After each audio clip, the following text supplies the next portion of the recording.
We are we are live in a VO's journey. We are live in a VO journey. Welcome. It is Thursday. It's great to be here and talking with you. This is a VO's Journey YouTube channel. This channel is all about helping the new and upcoming voiceover artists grow their business and sidestep all of the crazy things that I seem to step on. If you get a chance just right now, I'd really appreciate it if you clicked that subscribe button and also that notification button so that you can know when I go live, which is, well, every weekday, Monday through Friday at 1 p.m. But anyways, I have a really cool topic today, and it is become the norm for our industry, and that is how to perform a conversational voice. And I think, when we go into any job now, unless it's specifically noted otherwise, that is kind of what everybody's looking for. And a lot of times we're judged on whether we can do a conversational voice or not. So I want to take today's live and talk about that, and maybe give you some tips and tricks on how to get your own conversational voice. But also I want to start off too with telling you why it's challenging and why it also comes with, I think, a caveat. And the caveat is this: first and foremost, our job, all right, we're business owners, so we need to try to do our best to make our clients happy, right? The challenge is, and I can tell you this from experience as a director and directing lots of stage plays and things like that, is that a lot of times when people see things or they want things, unless they're trained, they may not know exactly how to explain it. So I know you've probably experienced this as a voice actor where you get instructions or directions and someone says they want something and then you feel like you've given it to them, but they're like, this is not what I want at all. And, it can be challenging when you are dealing with that situation. And I think now more than ever, we are in a world where people are looking for specific things, and because of the ways that we are now going towards samples and everything, we have to get a lot better at being able to manipulate our voice and do the things that people are asking for, or we're not going to get work. So with that being said, the first thing I wanted to say is that conversational voice has become more of a uh, cry for realness, or a cry for sincerity, something like a connection, right? I mean, that's kind of what people are saying when they say, we want something conversational. And it's interesting because I think a lot of people in our industry, we still are in the conversational tone, but I see a lot more clients describing things like, they want professional but friendly. They want all of these like different, like, they two opposing things. We want you to be excited but calm. You know what I mean? Like, okay. So because of that, they're all trying to describe that they want us to be who we are, while at the same time expressing an emotion that they want us to express by who we are. And that's the challenge, right? The challenge is to be authentically us, but at the same time to be either excited or to be serious or to be, intense, or to be, funny, or all these different things that we have to play on a normal basis as actors, right? The conversational piece has now turned into us being authentic. So with that being said, let's move forward on some things that you can do to get that, because I think we're all searching for that. And I know for myself, that's become something that has generated a lot of business for me. And, trying to focus my demo and my samples on those things have really helped. So the idea about being conversational or authentic, okay? The first thing I think you got to think about is, do you ever listen to yourself? And this is an interesting thing. Do you ever listen to yourself, or try to, as you're talking to someone, just stop and listen to how you sound? What do you say? How do you pause when you're trying to make a point? when you're doing a conversation. See, the thing is when we're talking just to people, like I'm talking to you right now, even though I'm talking to you, I don't feel like I'm, doing a voiceover. I don't feel like I'm doing something where I'm putting on a show. I feel like I'm just talking to you. Now that I mean, that comes with doing a bunch of these, I think, and it comes with me teaching for many years, so it's okay. But as I listen to myself talk in this conversational style, and again, what I mean by that is authentic. I notice that I am talking to and I'm making points, but nothing I am doing is forced whatsoever. It is me just simply talking. Now, the challenge we run into is that when we get in front of a mic, just like I see actors get on stage, there's a change that happens to us. We become, hey, I'm on stage now. I've got my stage voice, or I'm in front of a mic and be like, in a world, we feel like we've got to have this show to put on. And I think we feel like we got to do more than what we actually have to do. Okay. But the challenge is when you come up and step up to a mic and you say, okay, well, I'm not going to do that. I'm just going to talk normal. Right. Then people are like, well, we would like it more dynamic. So then you realize that people really don't actually want you to be conversational, because conversational is not that exciting. Okay. Depending on how dynamic you are, conversation. And that is where I'm going with this. You are looking to be authentic, but we are looking for authenticity with heightened life, right? It's this idea that it is us, but it's not us normal. Nobody wants us normal. Even though they say that, it's not normal. It's a show. We all understand that it's fake and it's not real. Okay. But at the same time, we are playing a character that is authentically trying to portray a message. So if I am going to look at that, I have to understand that I am looking to be myself. At the same time, I'm looking to give a heightened response or a heightened emotion through what I'm doing. So if I'm going to be myself, but I'm supposed to be happy about something, right? Well, then there are some definite things that I can do with my voice to do that. But here's some tricks I think that you can use to help you with that. And here they are. The fun thing about what we do is that you don't have to, it's not live, right? So this is recorded. So that means use that to your advantage, meaning that you have a script in front of you. All right. You hit the record button. Don't feel like you have to get it on the first recording and then you're done. Okay. You don't have to do that. You can do a couple of takes. You can do a couple of takes of the first line. So here's a little trick. You have that first line. Start doing the first line, and let's say it's supposed to be authentic and they want you to be, well, here's one that I hear a lot. It's we want this to be a corporate style but friendly. Okay. So what you can do is that you hit the record button and you can start saying the first line. You know what I mean? And maybe the first line is welcome to welcome to welcome to podcast 2000 or whatever. And you do that a couple of times until you hear what you're looking for.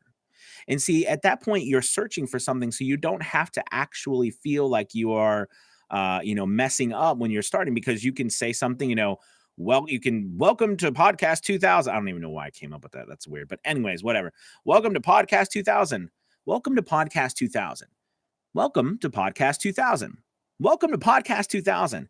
When you hear that, when you hear in your mind, all right, that it sounds like what you are going for, then continue. And then you simply go back and erase the rest of those takes. It's a great way to do it. Another way that you can start is that you do kind of like a pickup line, meaning that if you are trying to be conversational, all right, that's what you're going for. You can always start by talking, by doing a little improv. Like, I actually do this often. I'll get in front of a mic if I'm trying to get a certain style, and I'll be like, okay, I'm going to start talking about this, just like what I'm saying now. I'm like, all right, I'm going to start talking like this because I'm just talking to you normal. And then I go right into it. So I start myself talking, right? And then I go into what the voiceover is. I just go into reading it. Do you understand? And I clip off that front part. Don't ever leave the front part on.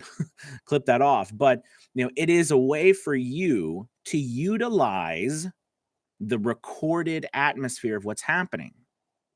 And remember, you don't have to do one take only.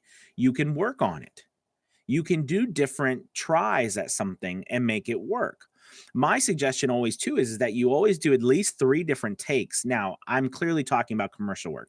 If you are working on audiobooks, for example, you're not gonna do 3 different takes on the audiobook, but, you can, as always, try out different things.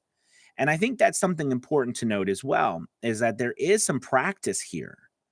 I want to give you another tip, and this has been very helpful to me. You have to practice clearly. And I think people are like, yeah, I'll practice, but nah, this is voiceover. I don't need to practice. I talk all the time. This is fine. But you have to practice and you have to kind of get into this mindset of where our job is to be able to instantly and with little effort pull out an incredible performance, all right, for, acting, like we're supposed to do, and it's supposed to be that authentic way or whatever the person is asking for. The better we are at that, right? The more professional and the more talented we are, or the more able we're able to accomplish that, the more we're going to get paid. So because of that, we definitely need to practice. But here's the thing: when you are trying to generate emotion, when you are trying to generate happiness, sadness, seriousness, passion, motivation, inspiring, I get inspiring a lot. When you're trying to generate that, right? Well, where do you generate that from? Where does that come from? Well, if you studied acting at all, there's a couple different trains of thoughts, but a lot of this has, a lot of people say, well, listen, we've all experienced all of these emotions in our life. We have, whether we have stopped for a second and looked back and thought about them, we've all experienced sadness. We've all experienced happiness. We've all experienced inspiration. We've all experienced, depression. We've experienced, thrills and scares. We've experienced all of these emotions. We might not have ever gone back and tried to classify them, but here's a trick. When you are trying to bring out an emotion, a great way to think about it is emotions and feelings inside are triggered by our physiology. They're triggered by physical things that happen. I give you a perfect example. If you want to be sad, right, then all you have to do, okay, is drop your shoulders, drop your head forward, droop your eyes a little bit. All right. You know someone's sad and you feel sad when you're like this. All right. You want to be happy or you want to feel a little more empowered. You sit up straight or you stand up straight, your chest out. You know what I mean? Your head up. It's hard to be sad when you're sitting like this. And I suggest, if you're in a car, be careful, but I suggest you try it. All right. The physical nature of how we position our bodies matters. Another thing I used to do is I used to train actors, especially when they had to cry, or it's specifically called for that, and to figure that out. Anyways, a way to do that and a way we would train on that is that there is a physical action that a lot of us take when we go into that emotional state. A lot of people who cry, they probably, they cover their face, you know what I mean? They don't want to show the world, or they feel embarrassed about it.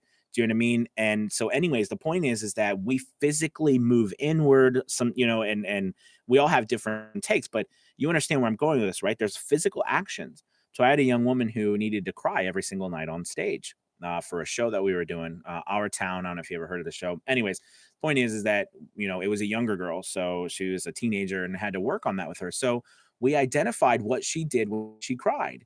And every single night, she would physically put herself in that situation to bring out the inner emotion. So it's outward expression to bring out the inward emotion. Now, I'm not trying to get technical with you, but this should hopefully start to think, okay, well, what then do I need to do to be excited?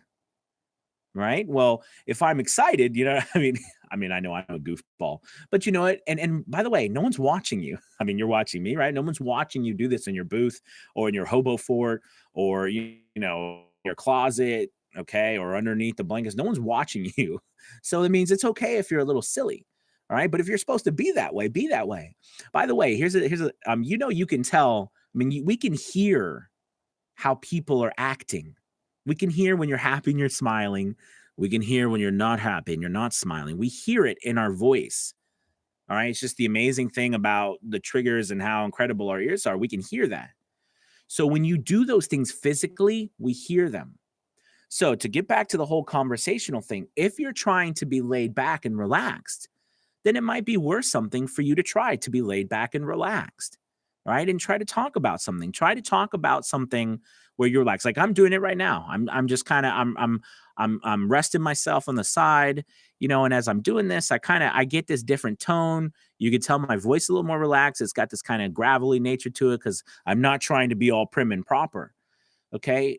Use your body, use it. If you ever have been able to watch some of the great voice actors and so forth, you can tell that they are very animated, especially, which is super fun, especially if you go and you get they video record, um, like Hollywood actors or whatever, or actors doing or Broadway actors doing characters for cartoons, or movies, animated movies. And you see they're very active. What I love was watching Robin Williams do some of those things. I mean, he was so animated while he was just acting, you know what I mean, behind a mic. And it helps trigger all of that. So if you are trying to get that conversational, authentic read, put yourself in that. I mean, look, stick your hands in your pocket. You know what I mean? Get a chair. Do whatever you need to do to feel relaxed. Okay. Talk a little bit. I mean, without having it worry about it being recorded, you know, put yourself in that position. If you're trying to be happy, get yourself in a state where you're happy. Use some of your body. Okay. If you are trying to, you know, really explain something and you're doing like maybe an e-learning job where you're supposed to be upbeat, professional, but upbeat, use your hands. Get yourself out there with using your body a lot more. And that is going to help you tremendously. I really suggest that you try it out. Give it a shot and you'll be really surprised. Okay. Another last tip I think I want to talk about, and then if you have any questions, go ahead and start thinking about them and put them in the chat, is that far too many of us don't listen actively for learning purposes when it comes to our craft. Meaning that a really good idea is for you searching and listening and finding voices that help you find your voice. Now, I want to explain this to you. Um, and you might know kind of what I'm saying right off the bat, but have you ever listened to a voice or listened to some voice actors or just people who are doing voiceovers and you listen to them and then you go do your voiceover and you notice you almost sort of imitate the tonality or the style of what they're doing? That's powerful because this is all like a bag of tricks, right? This is all we are doing is we are figuring out how to generate emotion and action through our voice on a consistent, predictable level, meaning we want to be able to do it over and over again when we want to do it. So it makes sense then to find triggers that's going to help you. So another thing that I recommend you do is look around. Like for example, when you listen to Morgan Freeman, all right. You might not do a Morgan Freeman impersonation, but you might start to sound a little bit more like this. I mean, I don't do an impersonation, but you can start, because he does that kind of thing. And yeah, you can start to imitate how the cadence of the voice is. And that's another thing. I had to do a voiceover for a beer commercial, and they wanted me to imitate the style that the from the Apple, that big Apple commercial they ran back in 2000. Was it 8 or 2010? But anyways, and it was Richard Dreyfuss, and it was a certain way, and they wanted me to imitate that style. So I listened to that over and over again, and I didn't impersonate Richard Dreyfuss, but I imitated the cadence and it really helped. And it was exactly what they wanted. Now, there is something there where they always say acting is imitation. And I think that's really true because I think, it's understanding how to imitate even yourself. I know that sounds crazy, but sometimes you have to imitate yourself. All right. Okay. Hopefully, those are a bunch of different things that you can try out. And look, maybe some might work for you, some might not. But something in there is going to help you find a way to trigger things. And then when you have to do something, right, you should be able to go in your bag of tricks and pull out those things to help. All right. All right, you guys, this is good. That was good. I know I was on the soapbox a little bit there, but let's see if you have any questions or anything, comments, post it over in the chat section. Let's see. We've got Greg. What's up, man? Good morning. Scott, how you doing, buddy? Alan, you are making very good points. As I have listened to the demos of others, I hear mild announcer voices, barely conversational. Yeah, I mean, that's true. Now, you could say that there are some people who are very good at that announcer voice. Like, for example, I'm not that good at it.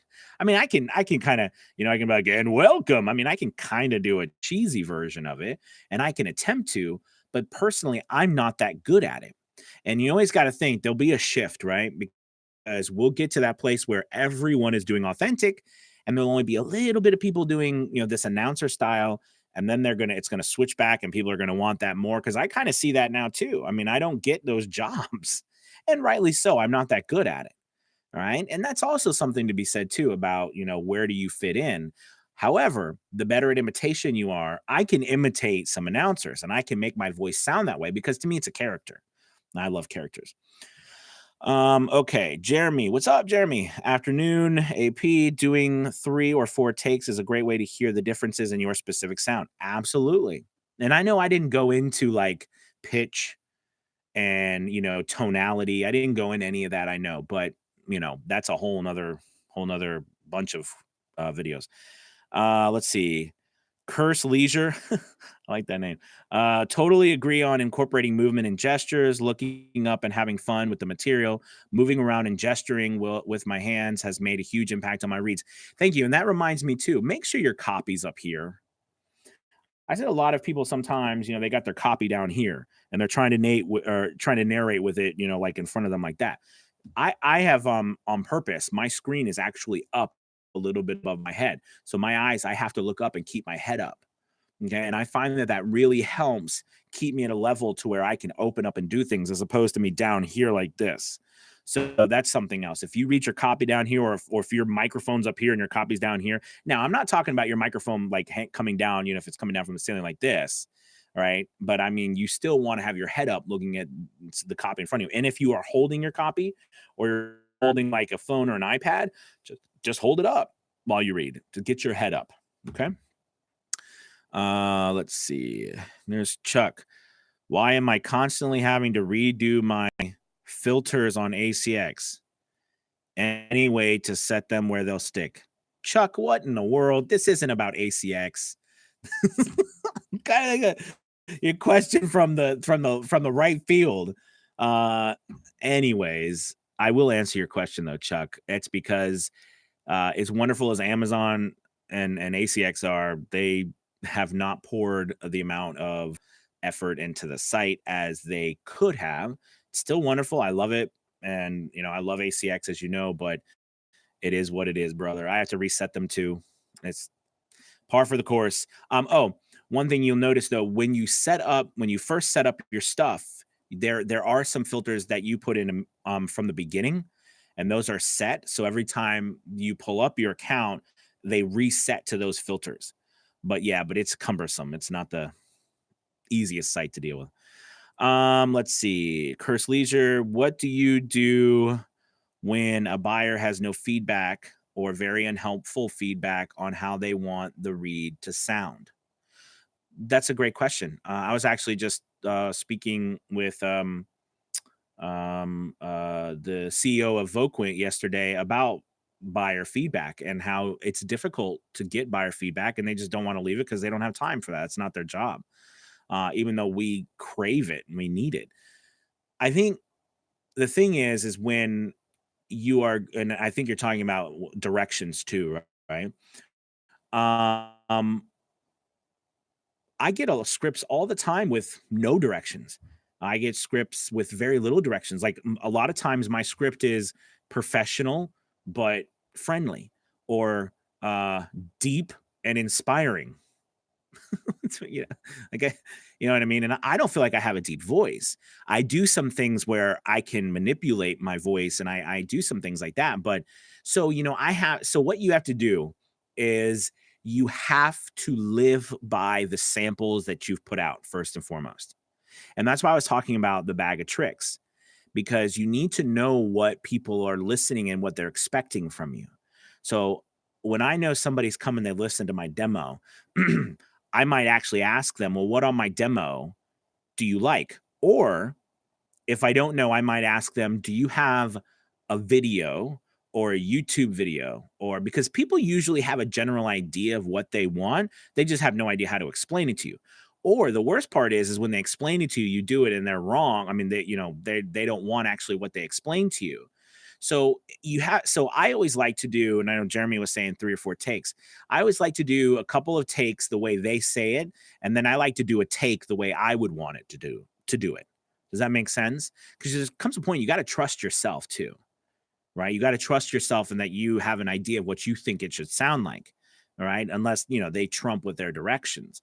But so I recommend that. I recommend you read the script, especially there's no directions.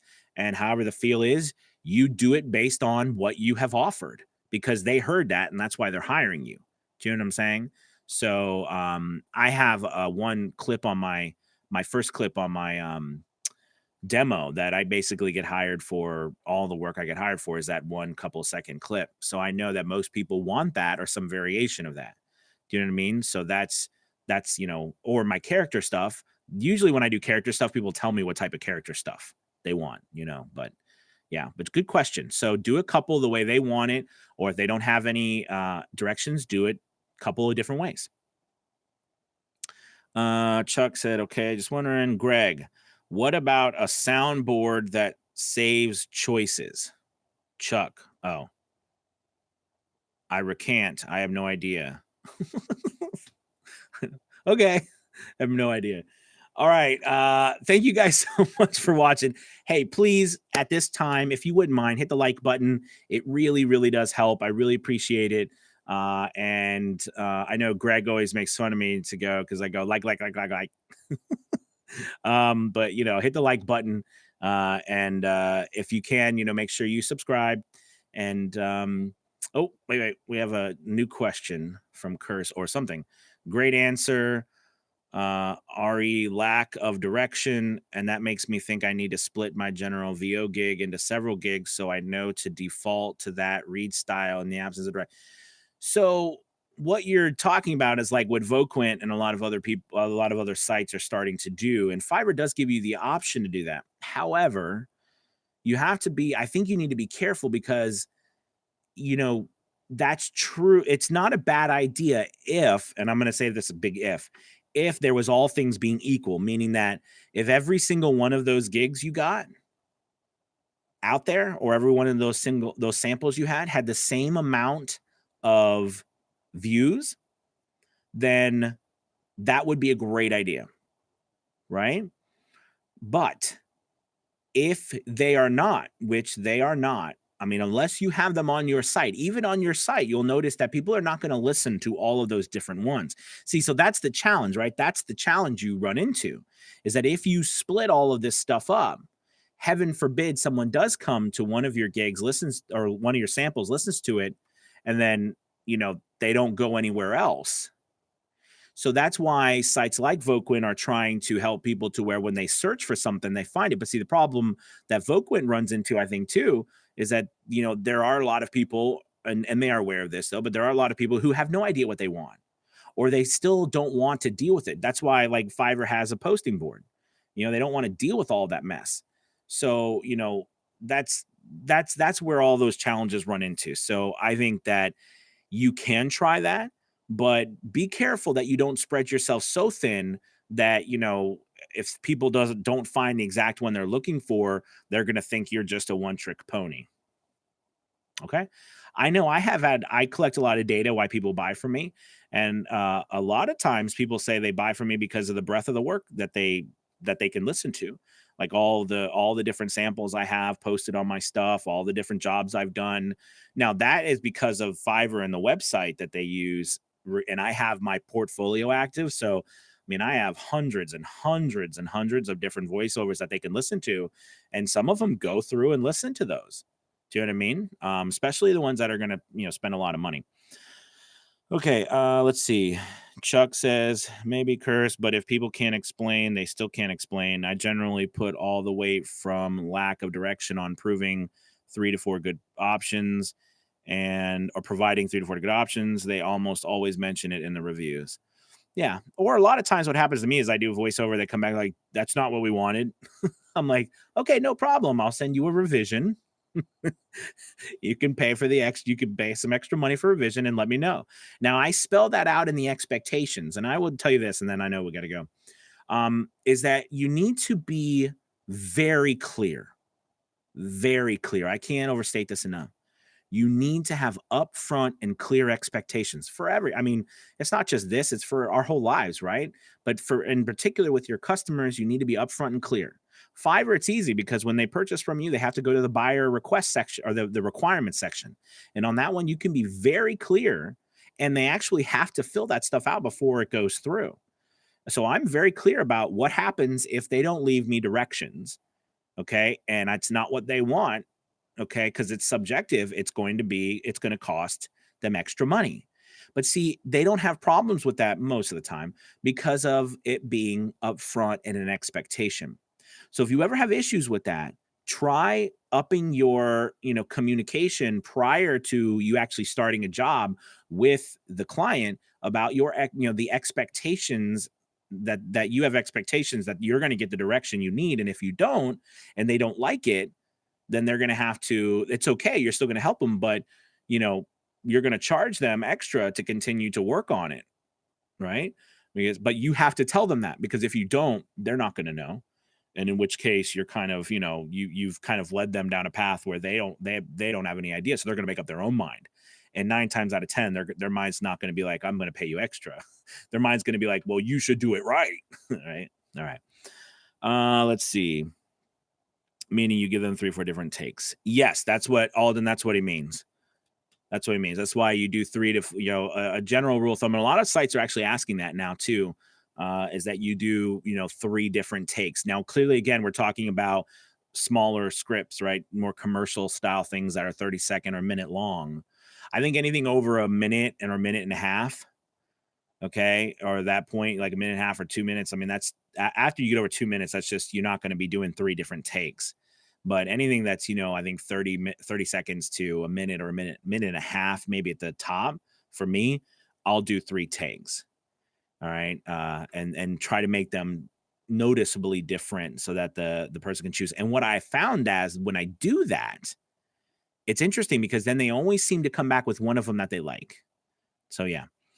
All right. Good deal, Chuck. I go well over 2 minutes, but I'm not making 8,000. I got you. All right, my friend. All right, everybody. Thank you so much for watching. I appreciate it. You guys have a wonderful day. Oh, and by the way, just before we go, if you haven't listened to a VO's Journey podcast, check it out. Speaking of Chuck Brown, he did the last intro. He did an amazing job. Thank you, Chuck. I appreciate it. If you are interested in doing the intro for my podcast, just go ahead and message me and I send you a script and you send me back the file. And then I give you a shout out for doing the intro, and you get to be on a VO's Journey and a bunch of people get to hear you and then tell you how awesome you are. All right. You guys have a good one. Take it easy. I'll see you tomorrow. All right. Bye-bye.